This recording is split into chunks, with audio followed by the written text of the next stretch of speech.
Thank you. Thank you. Hey, thank you. These are Can I wireless, so smoke? you can take these No, out. I'm just kidding. My name is Paul Malcolm. I'm a programmer with the UCLA Film and Television Archive, and I wanted to thank the Hammer and, of course, Fox Searchlight for the print tonight and for the show. And I also want to thank Darren Aronofsky and Mickey Rourke for coming out tonight. Thank so you for thank you very having us. much again. Thank you. Thank you.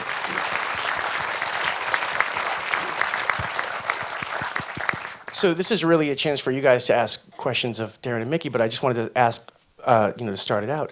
I know that The Wrestler was a title that you had on a list when you left college of ideas that you wanted to start. So you've had an idea for this film, or at least the title, for a long time. And so if you could talk a little bit about just the evolution of the project, and in particular, the momentum since Venice in September has been really amazing. So if you could just talk about the evolution of the project.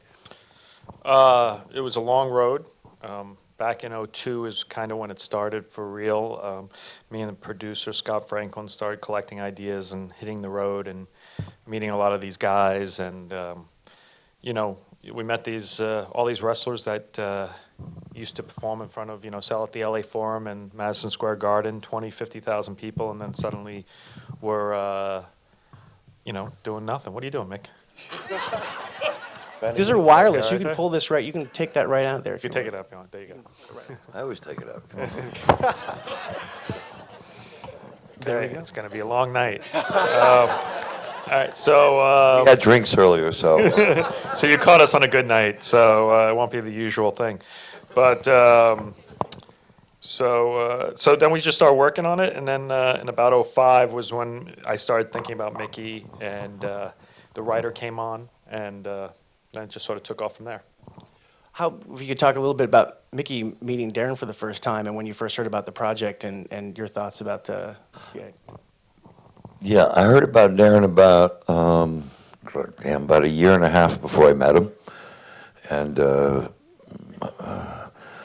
what I heard about him was like pretty much it was a lot of good stuff, and the things that I heard about him was very comparable. It reminded me of the feedback that I heard about Francis Ford Coppola or Cimino, guys like that, and I was very sort of interested because I saw a couple of his movies and I really liked them very much, and I heard about the fact that he was in demand out here in, I don't know, Los Angeles, Hollywood, whatever it's called, that they wanted him to come out here and pay him a lot of money to make big formula movies, and he sort of, in his own way, has kind of resisted that, and he was kind of beaten to his own drum, and kind of, I think he really, I don't know, I didn't ask him this, but he kind of wanted to do his own thing and make his own mark doing smaller movies with integrity, movies that took chances and sort of broke new ground and very innovative. And for those reasons, out of respect, I wanted to meet somebody like that, or work with someone that I heard such good things about. How about when you first read the script for The Wrestler, when Darren talked to you about the idea for the film, the character, what sort of attracted you to that role? It wasn't really the script. I mean, I wasn't, I had a long career as a professional fighter before I was an actor, and wrestling was something that I thought was just garbage, and I just didn't really want a part of it, and I didn't have any respect for it, and I wanted to make some kind of other movie with Darren Aronofsky, and I read the material, and I thought, okay, let me see what he's got to say, because anytime you have a director who's really special, and I say this with all sincerity, it's like athletes, really great athletes come along every 30 years. And, I think really great directors come along every 30 years. They don't come along every 3 or 4 or 5 or 10 or 11 or 15 years. And the things that I heard about him just really impressed me. And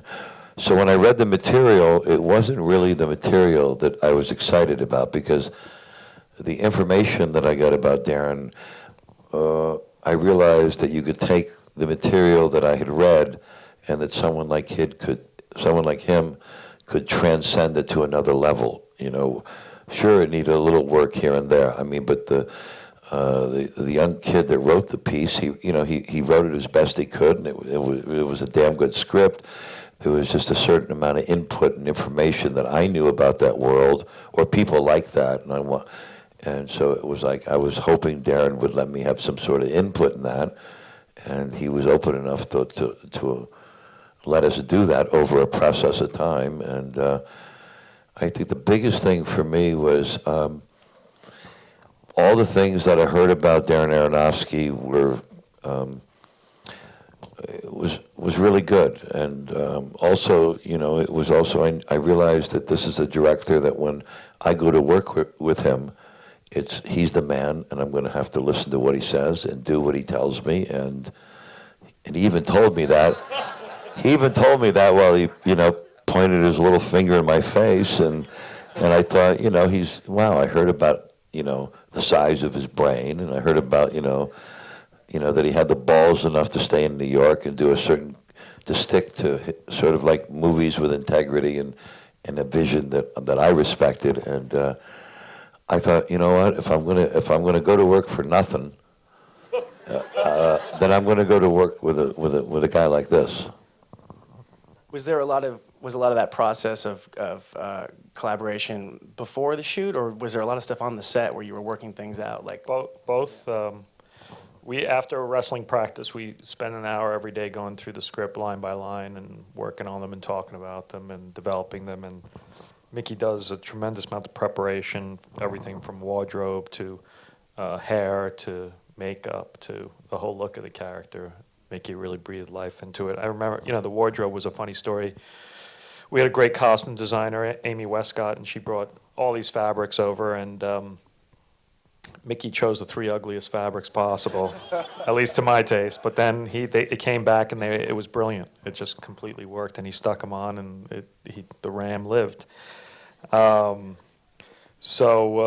then while shooting, I'd say 30-40% of the movies, improvised to some extent. There was a lot of improv in the film, and a lot of non-actors and scenes that were just sort of made up on the spot. And the final speech at the end of the film, which you guys just saw, was something that was in the script, but 2 days before, Mickey said, I want to do something with that. Do you mind? And I said, go for it. And he came the day of with that, and I read it, and I said, you sure you want to do this? And he said, yeah, let's go for it. Well, it was really, the speech at the end of the movie was really, I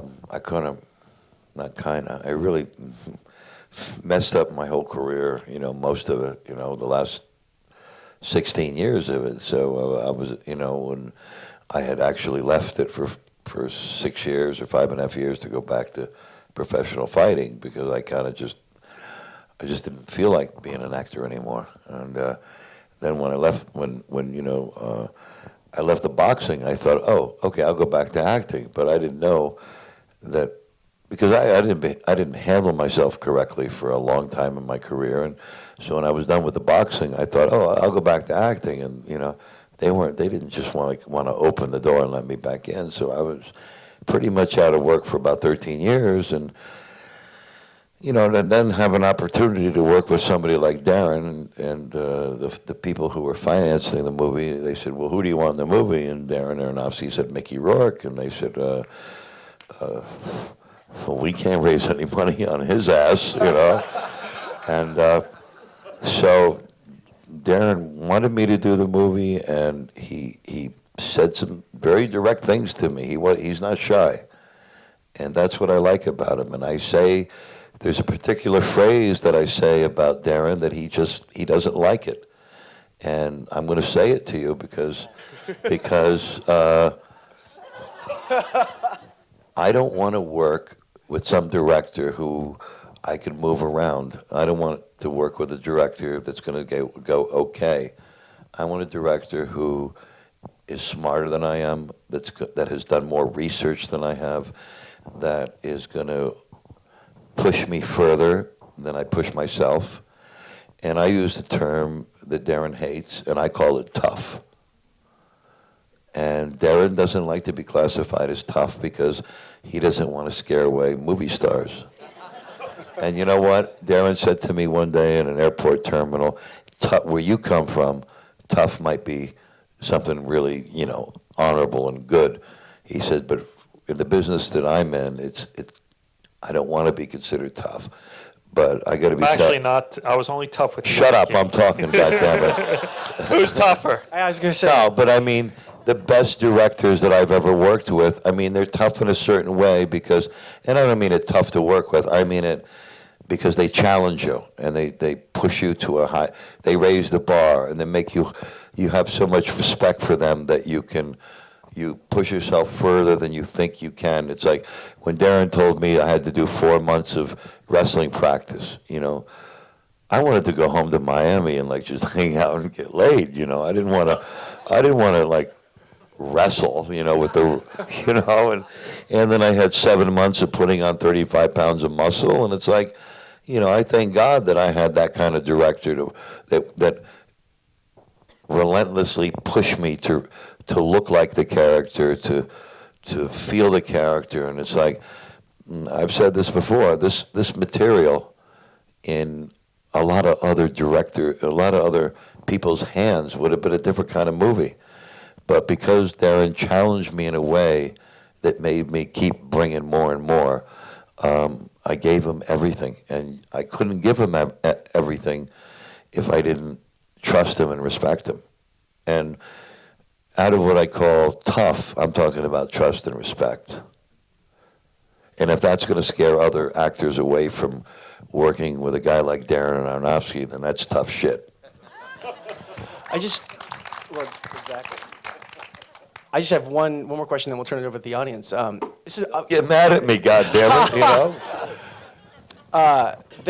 It's an incredibly physical performance that you give, but it's also, there's a lot of inner life to that character as well. I'm really interested in, you're talking about costumes and sets, but, Randy the Ram lives in a trailer park and in a van, these really tight enclosed spaces, and he's this incredibly physical guy. But then there's also the ring. I mean, Mickey, if you could talk a little bit about like costume, space, and place, and how that helps you develop the character, and then also, Darren, you're sort of Let Darren talk for a little while, because I'm not a big talker. Go ahead. Oh, Really?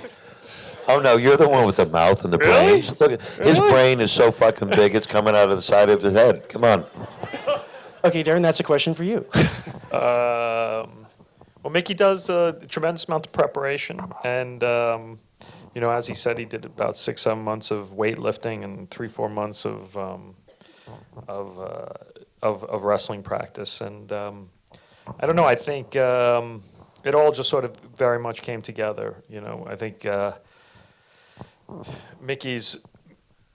We were really luckily had Mickey in mind for all, and it ended up taking all that time to raise the money. It took 2 years to get the money because, as Mickey sort of alluded to, no one wanted to give money to the And he project. could have had a movie star and gotten 5 times the amount of money, so he, Yeah. Anyway, that's. No, the man fought for me. And those 2 years. Thank you. Those 2 years. That one person. Yeah. You should have, it'd be a lot easier right now with that movie star, I'll tell you that much. Anyway, those 2 years gave us a lot of time to get ready, and we spent a lot of time. And, but it was a great collaboration with Mickey because it was definitely a give and take because he has such strong ideas. I think Mickey is a filmmaker in his own right. Maybe if he had a little bit more patience, he'd be directing. Never. But so he's a real perfectionist, and everything had to be just right. And so, it was hard to make sure that it was a lot of work to make everyone very comfortable with everything. So any questions from the audience? I'm going to go right here. I think we have mics, so wait for a mic to come down on the aisle. And Fabulous film, and congratulations, Darren and Mickey. I was curious, Darren, you alluded to the fact that a lot of the film was improvised. I was wondering if you could specifically talk about which of those scenes were improvised in particular. Oh, a lot of it. All the wrestlers and all the wrestling fans were real people.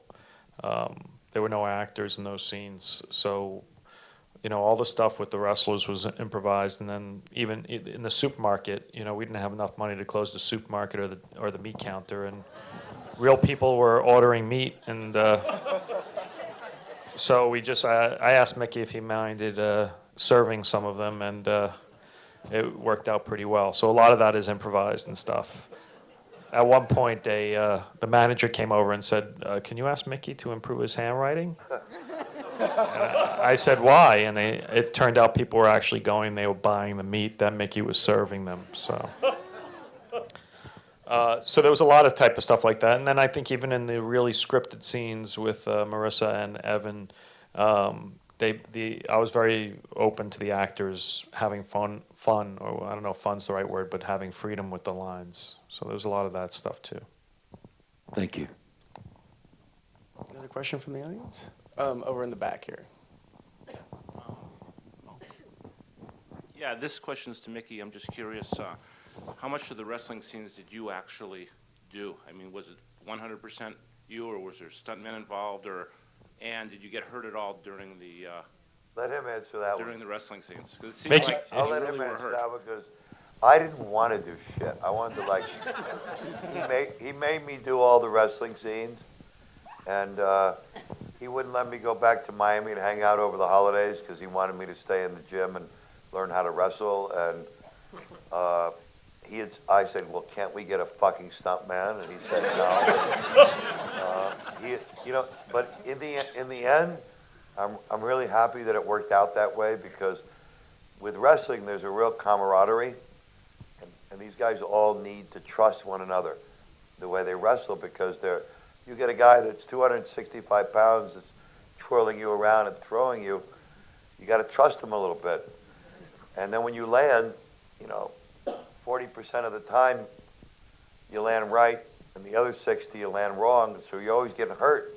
And I didn't think you were going to get hurt that much, but I've said this many, many times. I ended up with having to go to get 3 MRIs in 2 months, and I didn't really want to do the wrestling stuff myself. I was more happier getting a stuntman to do it. And Mr. Director here he goes, "No, you're going to do all the fucking stunts yourself." And in the end, I'm grateful to that because it was something that challenged me both physically and just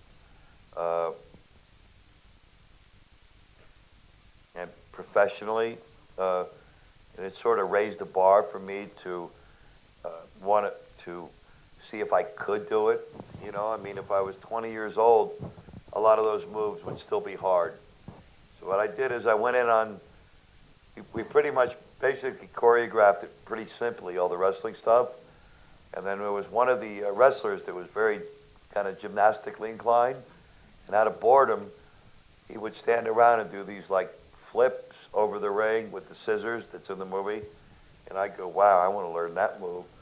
So because I have so much respect for him, I wanted to impress him and make him, I really wanted him to be proud of me. So I went in on Sundays and secretly learned 4 moves that weren't in the, let's say,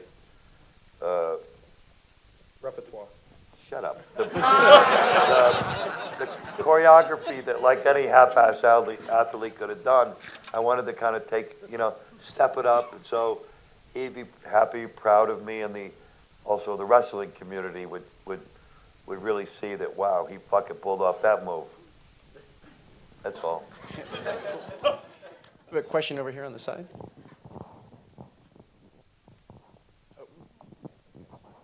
It's a question for Mickey. Stand up and drop your pants before you ask that question, please.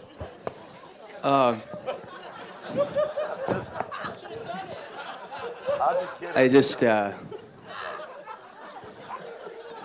there's obviously preparation, a lot of preparation for you that went into this film, but I'm curious how much preparation personally and spiritually you did just to kind of reintegrate back into this profession after having been gone for so long. I mean, I've been watching you since I was 12 or 13 and would always ask, like, what happened to the guy from 9.5 Weeks? And a myriad of other films, Angel Heart. Those are great films. And we were, Diner, it's just things that... Okay, I understand what you want to ask. Simple or the long story? I guess it's going to be the long story. I think whatever you like. Yeah, whatever you like. You know, it's like I'm going to try to answer it. It's a long fucking thing you're asking me, but I'm going to try to answer you as honestly as I can. You know, I got into the actor's studio sort of years ago when I was a student at the tail end of when Lee Strasberg and Elia Kazan and all of them were there, and it was a really special place to get into, and yeah, you used to do like a 6-minute scene, and they used to take like 4 people out of 3,000 a year, and I was very honored when I got in there. You know, I walked in the doors of the actor's studio and I looked around, and my legs were shaking. I saw Al Pacino and Robert De Niro and Chris Walken, Harvey Keitel, and I was very proud that I worked hard enough to get into a place like that. And so I just worked harder than everybody else to be the best actor I could be. And that's the only, I kind of took like my background in sports to do it that way and to look at it very competitively. And I studied and studied and studied. I used to grab guys off the streets that were walking by with a bottle of wine and go, hey, will you read these lines with me for just like an hour? I'll buy you another bottle of beer, you know? And when I came out to California and I realized, you know, that you got to go in and you got to meet some casting guy that's sitting in front of you with an attitude and says to you, so what does he want me to tell him, you know? So what? And then, you know, fuck you, you know. But the deal was you had to go in and sell yourself. You had to go in and, so, hey, how are you? I just got done doing this and that, and I'm doing, that was hard for me to do because I didn't take a course in that. And then also when you start working in the movies, you're working with people that are movie stars, and not all of them are very good. And I thought, well, this has nothing to do with what I studied to be good at. And I was too naive, and I was too uneducated to understand that working in the movie business, you don't have to be the best actor on the planet. You don't have to be a really good actor to be successful and to work in movies. And that bothered me tremendously, and I short-circuited because I had a very naive kind of thing in my head, and I can't put the blame on anybody but me because for some reason I had that in my head, and that caused me to short-circuit. Does that answer your question? A question in the back on the side here. Whose idea was it to get Bruce Springsteen to write that phenomenal song that's over the credits? It was Mickey's idea. Mickey's old friends with the boss, and wrote him a letter and sent him the script, and Bruce wrote back and said that he would consider it. I mean, he wanted to do something, and he would read the script, and if something, you know, came up, he would give it to us. And anyway, he read the script, and when I met with him, he told me he wanted to do something because he's a big fan of Mickey's, and there's very few people who are authentic out there, and he thinks Mickey's one of them, and so he gave us the song for free.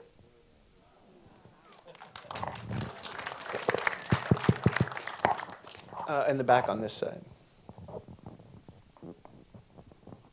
I thought the camera work was really interesting. Can you talk a little bit about that? And did you use a handheld? And It was all handheld, shot on Super 16, but we shot it widescreen, so it got very, very grainy. I don't know, I just wanted to kind of do this, something very, very different than my past 3 films. And I thought this style, kind of a documentary feel, but it still has a point of view. I mean, I felt like we would be tangoing with the actors, you know, so we knew what the actor was doing and we kind of would dance with them, but just to make it kind of real and naturalistic. And that was the whole spirit of the film, was to do something as immediate and naturalistic as we could. Right down in front here. Go ahead. Wait, could you wait for the Can mic? you wait for the microphone, please? Who's going to get that first? It's just a race. Get that on the mics. I had a question for the director. A follow-up to the last question.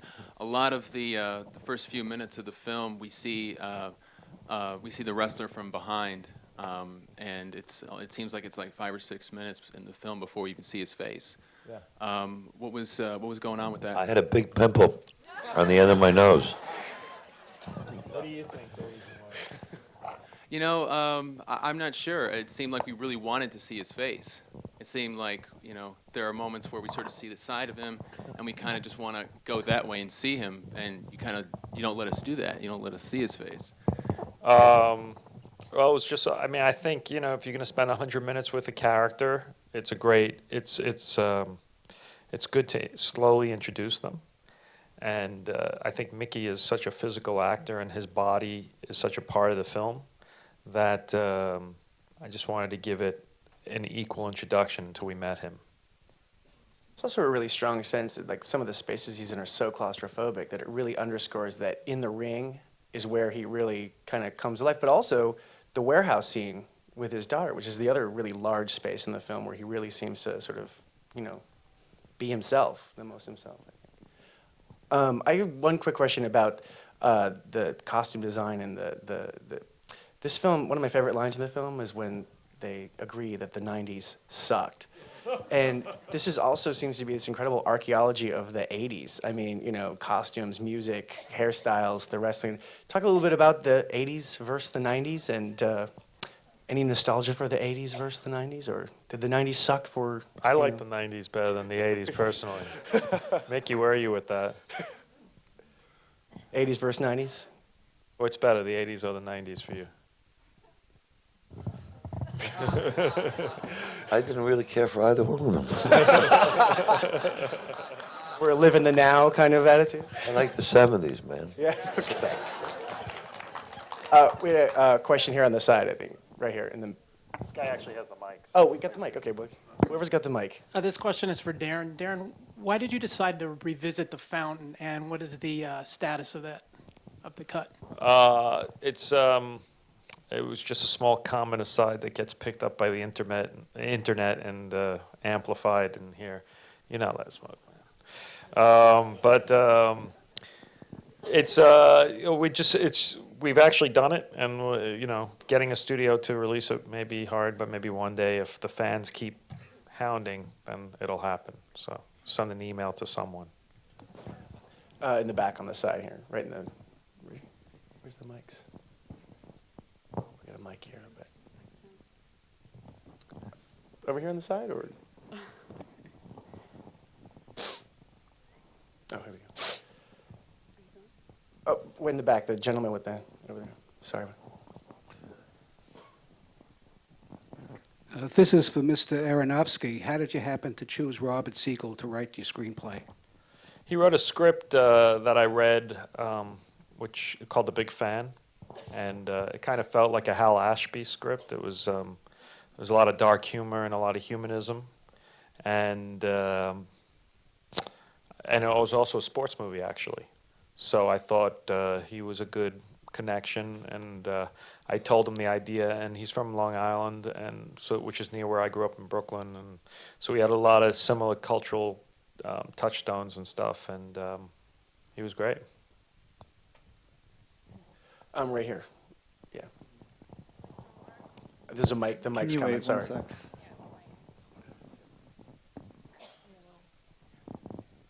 This is for Mr. Rourke. You look fabulous, by the way. I like your outfit very much. Call me Mickey. Mr. Rourke is not here anymore.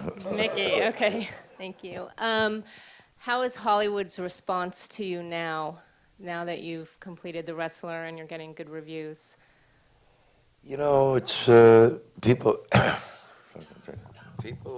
People have asked me that question in the last since we came back from. The first success we had with this movie was when we went to the Venice Film Festival, and Darren got this wonderful award that I don't think an American movie got in like 40 years. And so when we went to Venice, we didn't even have a distributor, you know. And then we went to Toronto, and we were received very well there. And We got a distributor for the movie, Fox Searchlight, which has been doing an unbelievable job for us. And they've been coaching me how to talk and behave and everything. And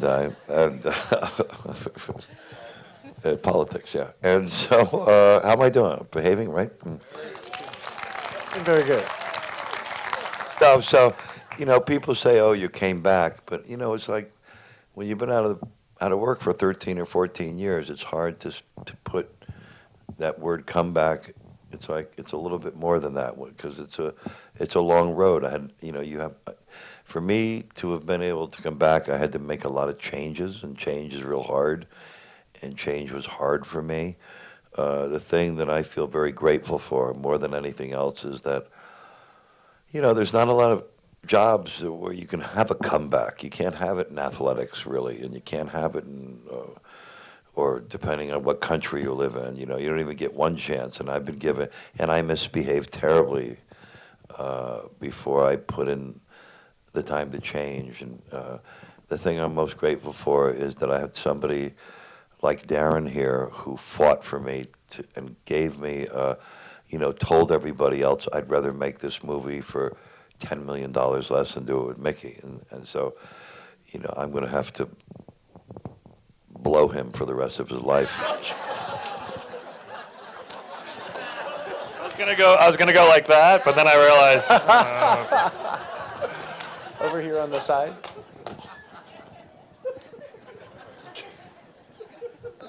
It appears that the character is kind of a composite of many different wrestlers.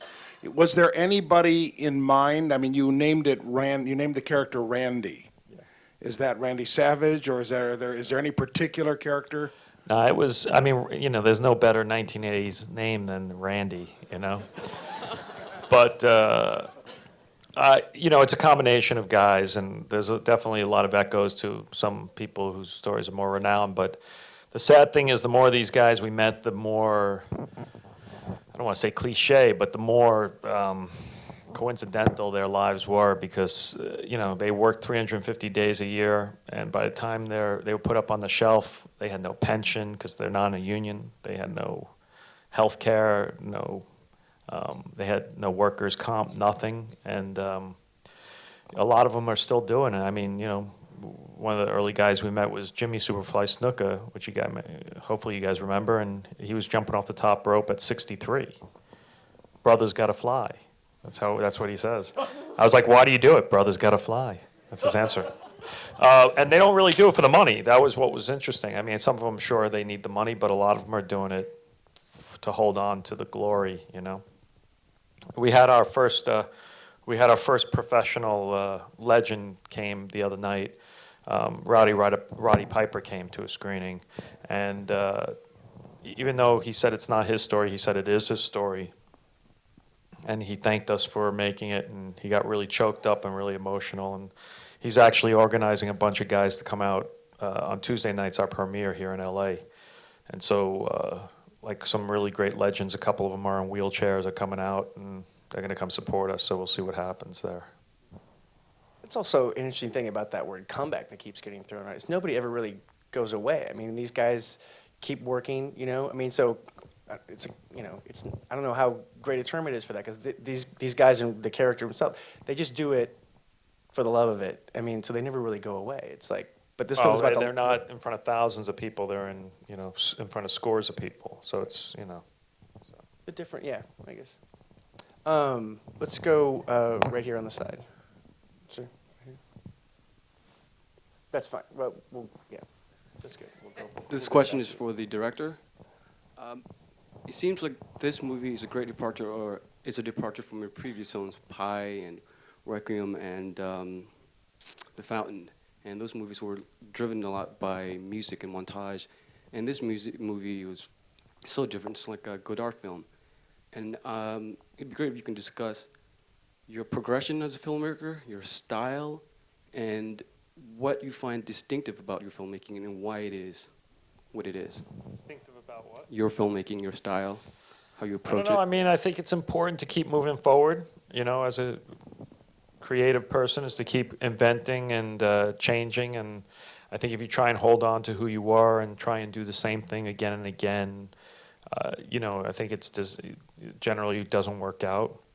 So I just wanted to challenge myself and do something completely different. A big thing for me was working with actors on this one, because you get so little time working with actors when you're making a film. Normally you get just the days you're shooting, but this film, that's all I really wanted to be focused on. In fact, the wrestling scenes kind of bothered me the most about it when I started, because I realized they were action scenes and I'd lose a lot of time doing them, and I was just more interested in doing dialogue scenes. And so a whole kind of visual style grew out of that. It's just how to capture Mickey Rourke and let him be as free as he possibly can, and just sort of mirror his style as much as I could. So I kind of studied his work, and I just wanted to not give him any boundaries. I wanted to set him loose. So the camera woman lit up the whole set, and the production designer worked in real locations, and then we let Mickey sort of figure out what he wanted to do, and then we kind of worked with it. So let's go with the question back on the side here.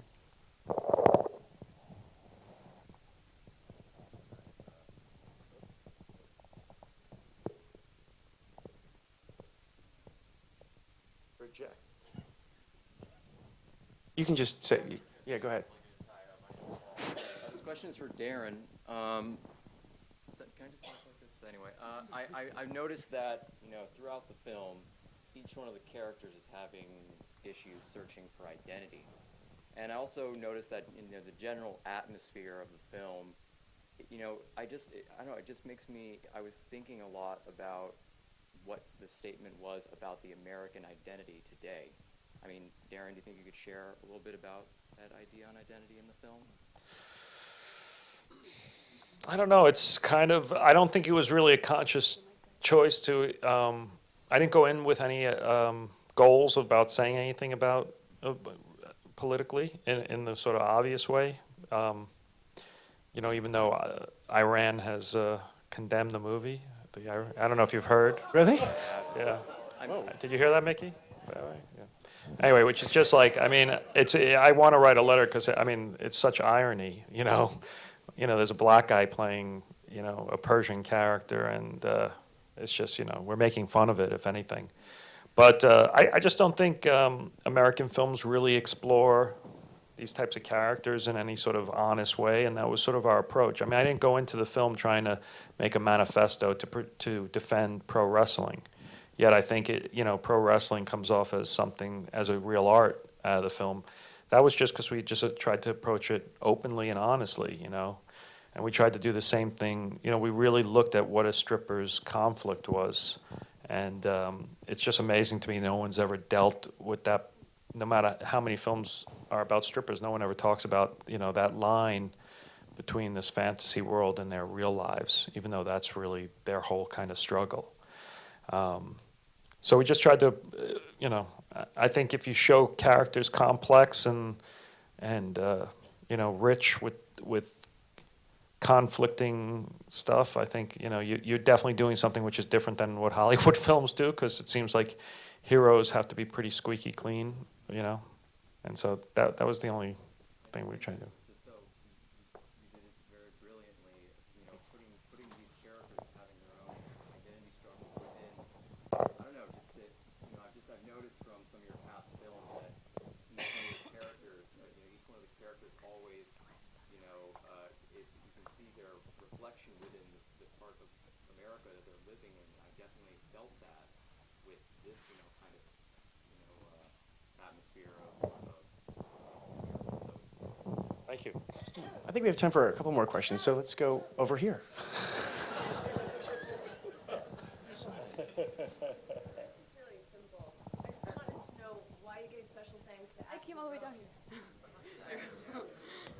Why the special thanks to Axl Rose? Well, the last time Axl gave us last time Sweet Child of Mine was used in a film, it cost $1.5 million. That would have been 1/4 of our budget. But Mickey is old friends with Axl as well. And he gave it to us for $20,000, so it was a big break. You know, it was a big break. And also that song, Sweet Child Mine, kind of was a big theme for us on the set. Whenever Mickey was going to do something, you know, athletically difficult, he asked for us to play it, and it got the crowd up, and it got Mickey up, and then we, you know, he would hurl himself over the ropes. Let's just go right in the middle here, right? Guy in the black sweater.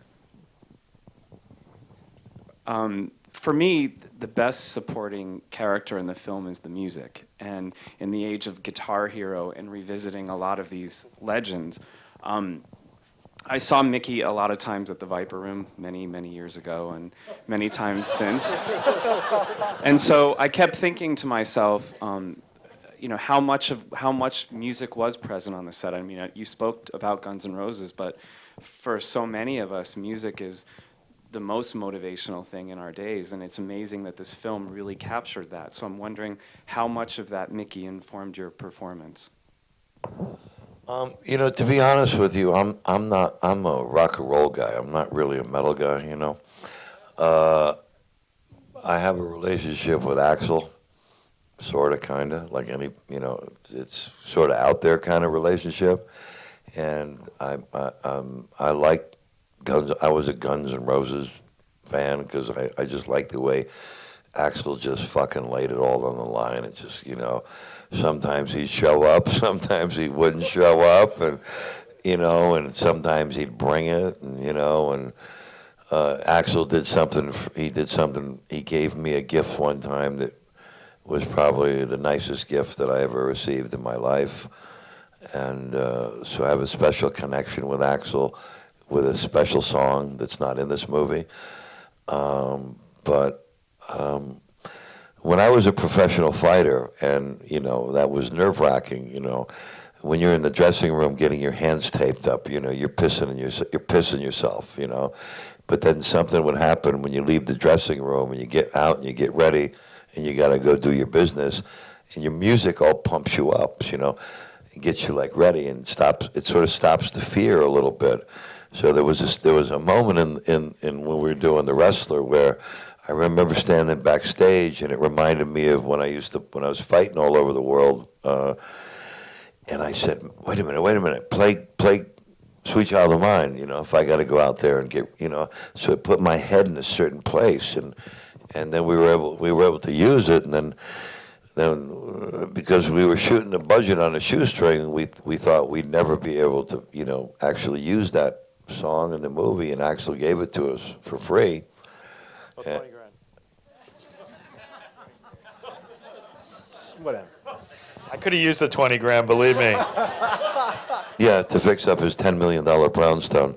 Anyway, no, and then, you know, when I got done with the movie, the movie it's the hardest movie I've ever made, and it's the best movie I feel that I've ever made. And I was very proud of it. So I knew Springsteen from like 20 years ago, and, you know, but when I went through my lost years, I didn't even talk to him either, you know. And I wrote him a long, truthful, honest letter, and I said to Bruce, I said, look, you know, I was very lucky. You know, I was able to find a few good men or somebody to help me change my ways, and so I could be able to function in society and to get back in the movie business or get back in any business and just be accountable and responsible and professional and to understand what it is to with me before there were no rules and there were no I didn't care about repercussions. And so when I wrote Bruce this letter, I said, you know, I was lucky that I got this information, and this character Randy, he doesn't have any access to getting that kind of information, and blah blah blah blah blah. And I think out of the letter that I wrote to Bruce, he wrote us a beautiful song. That if you listen to the words, it really sums up the whole core of the character. I just wanted to. We have to wrap it up. I think. I'm not ready to stop talking, so wait a minute. This is what they were telling me. I apologize. Darren and Mickey, thank you, and congratulations, and thank you for coming so much. Thank you very much.